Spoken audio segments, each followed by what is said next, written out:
Hi guys, welcome back to my YouTube channel. I really hope మీరందరూ బాగున్నారు అనుకుంటున్నాను. I'm finally back from my India trip. If you guys haven't watched my India trip vlog, they are already up on my channel, so make sure to check them out. My parents are also here with me in the States. Currently ఇప్పుడు వాళ్ళు new జెర్సీలో లేరు నాతో పాటు, కాన్సస్కి వెళ్ళారు వాళ్ళు. మా sister and my brother కాన్సస్లో ఉంటారు కదా, సో వాళ్ళతో నా నెఫ్యూతో టైం స్పెండ్ చేయడానికి వెళ్ళారనమాట. They will be back next month hopefully. So ఎవరైతే recent YouTube vlogs and Instagram stories చూసారో వాళ్ళందరికీ తెలుసు, అర్థమైపోయింది వాళ్ళందరికీ నేను నా H1B వీసా ఇంటర్వ్యూ కోసం ఇండియా వెళ్ళానని. So many of you reached out to me, asked me to share my visa experience. ఈ వీడియోలో I wanted to answer the most frequently asked question about my H1B visa stamping interview. So let's get started. చాలామంది నాకు ఇన్స్టాగ్రామ్లో private message చేసిర్రు and కొంతమంది నా YouTube videos కింద కూడా కమెంట్స్ చేశారనమాట. ఆ క్వశ్చన్స్ అన్నీ కూడా నేను రాసుకున్న ఇలా నోట్స్ పైన. I will be answering those questions అనమాట. సో ఫస్ట్ క్వశ్చన్ వచ్చేసి, how did you manage to get the interview slot? నేను యాక్చువల్గా 2025 అక్టోబర్లో నేను వీసా స్లాట్ బుక్ చేసుకున్నా. నాకు స్లాట్ వచ్చేసి డిసెంబర్ 2025 15th అట్లా దొరికింది. కానీ డిసెంబర్ టైంలో USCIS అందరిది వీసా ఇంటర్వ్యూ క్యాన్సిల్ చేసింది, కొంతమందికి రీషెడ్యూల్ చేసింది కదా. సో నా ఇంటర్వ్యూ అనేది మే 2026కి రీషెడ్యూల్ చేశారు. కానీ నేను ఒరిజినల్గా బుక్ చేసుకుంది ఎప్పుడు అంటే అక్టోబర్ 2025లో ఎప్పుడో బుక్ చేసుకున్నా. సో ఈ మధ్య నేనేం రీసెంట్గా బుక్ చేసుకోలేదన్నమాట. ఇన్ఫ్యాక్ట్ నా original appointment like I said డిసెంబర్లో ఉండాలి, డిసెంబర్ 2025లో. అది కాస్త మేకి రీషెడ్యూల్ చేశారు. అందుకని మేలో వెళ్ళాను నేను. యాక్చువల్గా నేను వెళ్ళాలా వద్దా అని ఆలోచిస్తుండే, బికాజ్ అంత ప్లాన్స్ ఏం లేకుండా ఇండియా వెళ్ళే ప్లాన్స్ నాకు. రీషెడ్యూల్ చేసుకుందాం అనుకున్నాను నేను కూడా. కానీ రీషెడ్యూల్ చేద్దామని స్లాట్స్ చూస్తుంటే the earliest slot that I got was 2027 October అనమాట. సో అప్పటి వరకు అసలు స్లాట్సే నాకు కనిపించలేదు. అందుకని నేను రీషెడ్యూల్ చేసుకోలేదు, ఒరిజినల్ స్లాట్తోనే వెళ్దాము అన్నట్టు నేను అన్ప్లాన్డ్గా వెళ్ళిపోయాను. And also I felt like ఏదైనా ఎమర్జెన్సీస్ ఉన్నా కూడా అలా సడన్గా వెళ్ళాలి అంటే నేను వెళ్ళగలగాలి, ఇలా సిచ్యువేషన్లో ఉండకూడదు అన్నట్టు నేను అన్ప్లాన్డ్ ట్రిప్ అయినా కూడా వెళ్ళి స్టాంపింగ్ చేయించుకొని వచ్చేసిన. సో యా, చాలామంది అదే అడుగుతున్నారు అనమాట, అసలు స్లాట్స్ దొరకట్లేదు కదా నువ్వు ఎట్లా వెళ్ళావు అన్నట్టు. నేను ఎప్పుడో బుక్ చేసుకున్నాను అన్నమాట. So will go to the next question. Did you use any agents or the apps to book the slot? లేదు, నేను యాక్చువల్గా ఎర్లీ మార్నింగ్ లేస్తుండే అనమాట, 6 o'clockకి. ఆ టైంలో నాకు 6:30 5 o'clock అప్పుడప్పుడు ఇట్లా అలారం పెట్టుకొని 5 o'clock 6:30కి అట్లా లేచి స్లాట్స్ చూస్తుండే నాకు. అండ్ ఆల్సో మీకు అర్థమైపోతుంది ఆ ప్యాటర్న్ ఎప్పుడు స్లాట్స్ ఓపెన్ అవుతున్నాయి అన్నట్టు. ఒక్కొక్కసారి పేజ్ ఇట్లా డౌన్ అయి ఉంటుంది కదా పేజ్, అప్పుడు వాళ్ళు స్లాట్స్ రిఫ్రెష్ చేస్తున్నట్టు అనమాట. సో ఆ ప్యాటర్న్ చూసి నేనంతటా నేనే బుక్ చేసుకున్నాను అనమాట. USA ట్రావెల్ టాక్స్ అదే ఆ వెబ్సైట్కి వెళ్ళి డైరెక్ట్గా నేనే బుక్ చేసుకున్నా. నేను ఏ ఏజెంట్స్ యూజ్ చేయలేదు, ఏ యాప్స్ యూజ్ చేయలేదు. బట్ చాలామంది I know they apps use చేస్తారు. ఇన్ఫ్యాక్ట్ మీరు టెలిగ్రామ్ కూడా జాయిన్ అవ్వచ్చు. టెలిగ్రామ్లో కూడా కొన్ని గ్రూప్స్ ఉంటాయి. ఆ టెలిగ్రామ్ గ్రూప్లో ఏమవుతుందంటే ఎప్పుడెప్పుడు స్లాట్ అవైలబుల్ ఉంటాయో ఎవరో ఒకరు మెసేజ్ చేస్తూ ఉంటారు. అప్పుడు మీకు అర్థమవుతుంది స్లాట్స్ ఓపెన్ ఉన్నాయి అని. క్విక్గా లాగిన్ అయ్యి చూసుకోవచ్చు. If you want to use the app, I don't know, నాకు ఏ యాప్స్ తెలియవు. అండ్ నేను ఏ ఏజెంట్ని హైర్ చేసుకోలేదు, అనవసరంగా మళ్ళీ 10,000 బొక్క అన్నట్టు. బికాస్ ఈ మధ్య వాళ్ళు కూడా ఎక్కువ ఛార్జ్ చేస్తున్నారు. 10,000 బస్ లైక్ మినిమం అనుకుంటా. నాకు అంత ఇవ్వాలని లేకుండే. సో నేనంతగా నేనే ఎర్లీ మార్నింగ్ లేచి స్లాట్ చూసుకుంటుండే అనమాట. But if you guys don't have time, feel free to do like hire an agent or use any apps that are available. Third question వచ్చేసి, is this your extension or your first H1B? యాక్చువల్గా నేను H1B ఎక్స్టెన్షన్లో ఉన్నా. First already H1B స్టాంపింగ్కి 2-3 years back వెళ్ళినా, అప్పుడు stamping అయిపోయింది. ఇప్పుడు నాకు ఎక్స్టెన్షన్ అప్రూవ్ అయింది అనమాట. సో ఎక్స్టెన్షన్ కోసం వెళ్ళిన నేను. ఫోర్త్ క్వశ్చన్ వచ్చేసి, how was the visa experience and what documents are needed for the interview?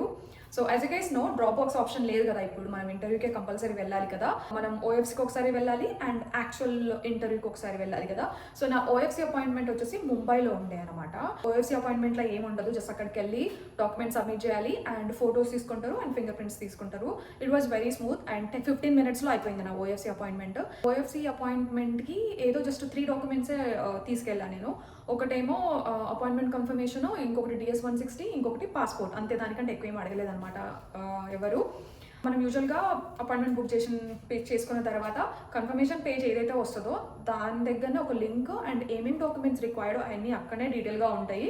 I do not recommend like వేరే వాళ్ళని అడగడం కన్నా అఫీషియల్ వెబ్సైట్ చదవడమే బెస్ట్. యాక్చువల్ ఇంటర్వ్యూ వచ్చేసి హైదరాబాద్లో ఉండే.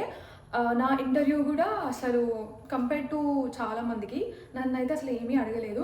బికాజ్ నేను సేమ్ కంపెనీకి 4 ఇయర్స్ నుంచి చేస్తున్నా. నా ఫస్ట్ హెచ్1బి కూడా వాళ్ళతోనే అయింది, ఎక్స్టెన్షన్ కూడా వాళ్ళతోనే అనమాట. అందుకని అనుకుంటా సేమ్ కంపెనీతోనే చేస్తున్నా కాబట్టి కంపెనీ కూడా కొంచెం మంచి కంపెనీ నా కంపెనీ, అందుకని కావచ్చు నన్ను ఎక్కువ క్వశ్చన్స్ అయితే అసలు అడగలేదు.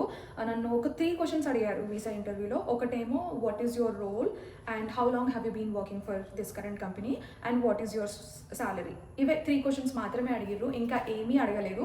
బట్ వేరే అంటే నేను ఇట్లా వేరే కౌంటర్లో అండ్ నాకంటే ముందు నిల్చున్న వేరే అమ్మాయిలని అయితే యూజువల్గా tell me about your role and మీ కంపెనీ ఏం చేస్తుంది, ఏ లొకేషను అండ్ చాలా వేరే క్వశ్చన్స్ కూడా అడిగారు అనమాట. బట్ నా ఇంటర్వ్యూ అయితే నన్ను పెద్దగా ఏమీ అడగలేదు. In fact I was very scared about one thing. నేను చెప్పాను కదా నా ప్రీవియస్ వ్లాగ్లో నేను కొంచెం రిస్క్ చేసి వెళ్తున్నా అని. ఎందుకన్నా రిస్క్ చేసి వెళ్తున్నా అంటే బేసికలీ నా H1 అప్రూవ్ అయింది కదా, అప్రూవల్ కాపీ ఉంటుంది కదా I-797A, అది ఫెడెక్స్ వాడు పోగొట్టిండు ఒరిజినల్ కాపీ. నా దగ్గర సాఫ్ట్ కాపీ మాత్రమే ఉండే అనమాట. సో నేను సాఫ్ట్ కాపీనే ఇట్లా మంచిగా కలర్డ్ ప్రింట్ తీసుకొని వెళ్ళా అండ్ వాళ్ళు ఒరిజినల్ అడగలేదు. But I was scared because నేను చాలా మందిని అడిగాను అనమాట, ఒరిజినల్ అడుగుతారా లేకపోతే సాఫ్ట్ కాపీ ఓకేనా అన్నట్టు. ఒక్కొక్కరు ఒక్కొక్క ఆన్సర్ ఇచ్చారు. బట్ మోస్ట్లీ చాలామంది అట్లెట్లా పోగొట్టిరు, నువ్వు ఇంకొకటి తెచ్చుకో మళ్ళీ ఫైల్ చేసి అన్నట్టు భయపెట్టారు చాలామంది, ఒరిజినల్ పక్కా ఉండాలి అన్నట్టు. And I do agree with them. But మా కంపెనీ వాడు ఏం చేశారంటే ఫెడెక్స్ వాడు పోగొట్టిండు కదా, నా లాయర్ మళ్ళీ ఫైల్ చేయాలి నువ్వే పే చేసుకో అన్నట్టు అన్నాడు అనమాట. మళ్ళీ ఫైల్ చేయాలంటే నాకు $2,000 ఏమో ఖర్చు అవుతుంది అండ్ దానికి ప్రీమియం చేయలేము, అది ఎప్పుడు వస్తుందో కూడా తెలియదు. ఇవన్నీ కాంప్లికేషన్స్ ఉన్నాయి అన్నమాట. సో బట్ స్టిల్ నేను ఎందుకో అట్లా రిస్క్ అని కాదు, బట్ ఏం కాదులే అన్నట్టు కొంచెం మైండ్లో ఉండే నాకు, ఏం కాదులే అన్నట్టు. సో నేను సాఫ్ట్ కాపీతో వెళ్ళాను. సో యాక్చువల్ ఇంటర్వ్యూలో అయితే నన్ను జస్ట్ పాస్పోర్ట్ అండ్ I-797A మాత్రమే అడిగిండు.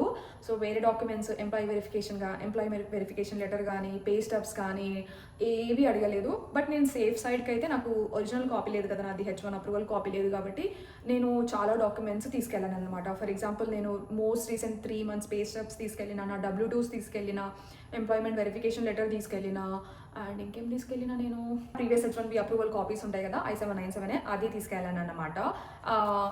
ఇవే డాక్యుమెంట్స్ తీసుకెళ్ళిన. But I also felt like ఎంత తక్కువ డాక్యుమెంట్స్ తీసుకొని వెళ్తే అంటే ఓన్లీ నెసెసరీవే తీసుకెళ్తే ఓకే. బికాస్ నాకేమనిపించిందంటే ఎక్కువ డాక్యుమెంట్స్ తీసుకెళ్ళినా కూడా ఇట్స్ ఏమంటారు, ఎయిర్పోర్ట్లో సెక్యూరిటీ చెక్ ఇన్ కంటే కూడా ఇంకా స్ట్రిక్ట్గా చేస్తున్నారు అనమాట మనం వీసా ఇంటర్వ్యూ దగ్గర. పెద్ద హాసల్ లాగా అనిపించింది నాకు. మనం ఎక్కువ డాక్యుమెంట్స్ తీసుకెళ్ళినా కూడా వాళ్ళు, మనం వీసా ఇంటర్వ్యూకి లోపలికి వెళ్తాం కదా, అక్కడ చెక్ ఇన్ దగ్గర వాళ్ళు ప్రతి ఒక్కటి చెక్ చేస్తుండే అనమాట, ఎవ్రీ డాక్యుమెంట్. ఒక డాక్యుమెంట్ క్యారీ చేస్తే నువ్వు ఎక్కువసేపు వెయిట్ చేయాలి, అన్నెసెసరీ డ్రామా. సో ఏవైతే రిక్వైర్డ్ డాక్యుమెంట్స్ ఉంటాయో అవే తీసుకెళ్ళండి. But I also feel like in general వాళ్ళకి ఏదైనా ఎక్కువ డాక్యుమెంట్స్ కావాలి, ఎక్స్ట్రా వెరిఫికేషన్ కోసం ఏదైనా కావాలి అంటే వాళ్ళు యూజువల్గా సబ్మిట్ చేయమని చెప్తారు ఆన్లైన్లో. ఇప్పుడే చూపియు అన్నట్టయితే నాకు తెలిసి అడగరు నేను చూసినంత వరకు. So I would also not recommend like carrying so many documents. ఏవైతే నెసెసరీ ఉంటాయో అవే తీసుకెళ్ళండి. రిక్వైర్డ్ డాక్యుమెంట్స్ అన్నీ కూడా మీ H1B వీసా బట్టి, అండ్ మీకు ఎవరైనా డిపెండెంట్ కిడ్స్ ఉంటే కనుక I think the documents that required for the interview is different. So make sure to check the official website. ఇంకొక క్వశ్చన్, లాస్ట్ క్వశ్చన్ ఏంటంటే, how many days did it take to get your passport back? I was like very lucky. ఎందుకో ఏమో నేను ఎంత భయపడి వెళ్ళానో ఇండియాకి ఏమవుతుందో అన్నట్టు, అంత స్మూత్గా అయిపోయింది అనమాట నా వీసా ఇంటర్వ్యూ అండ్ నా పాస్పోర్ట్ కూడా. నాకు May 19th ఏమో ఉండే అనుకుంటా వీసా ఇంటర్వ్యూ. మార్నింగ్ 10:30కి ఉండే నాకు ఇంటర్వ్యూ. ఆ రోజు అయిపోయింది ఇంటర్వ్యూ. నెక్స్ట్ డే వెయిట్ చేసిన అండ్ థర్డ్ డే, బేసికలీ 2 daysలోనే నాకు అప్రూవల్ అని వచ్చేసింది అనమాట. సో మనకి వీసా ఇంటర్వ్యూ అయిపోయిన తర్వాత వాడు ఒక ఫామ్ ఇస్తాడు అండ్ రిజెక్ట్ అయిందా అప్రూవ్ అయిందా అన్నట్టు చెప్పాడు. పాస్పోర్ట్ తీసుకున్నాడు, నాకు ఒక ఫామ్ ఇచ్చింది అనమాట. You can check the status here and we will be doing some additional verification and you can see the updated status here అన్నట్టు ఒక ఫామ్ ఇచ్చేసాడు. నాకు వాడు ఏం చెప్పాడు కూడా అర్థం కాలేదన్నమాట.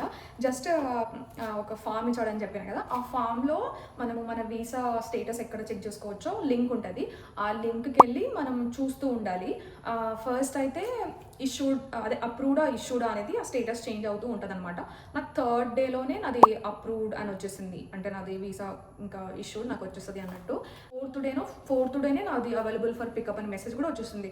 So I was actually very surprise because at least 1 week పడుతుందేమో అనుకున్నా. ఇన్ఫాక్ట్ నేను ఫస్ట్ టైం వీసా ఇంటర్వ్యూకి వెళ్ళినప్పుడు ఆల్మోస్ట్ 1 వీక్ అయిందనమాట నాకు పాస్పోర్ట్ అప్రూవల్ రానికే. బట్ ఈసారి అప్రూవల్ చాలా క్విక్గా వచ్చేసింది. యాక్చువల్లీ 3 డేస్లోనే అప్రూవ్ అయిపోయింది అనమాట. అండ్ ఇష్యూడ్ అండ్ స్టేటస్ కూడా చేంజ్ అయింది. ఈ క్వశ్చన్సే అడిగారు చాలామంది. సో ఐ థాట్ ఈ వీడియోలో ఈ క్వశ్చన్స్ అన్నిటికీ డీటెయిల్గా ఆన్సర్ ఎక్స్ప్లెనేషన్ ఇద్దామన్నట్టు చేశానన్నమాట.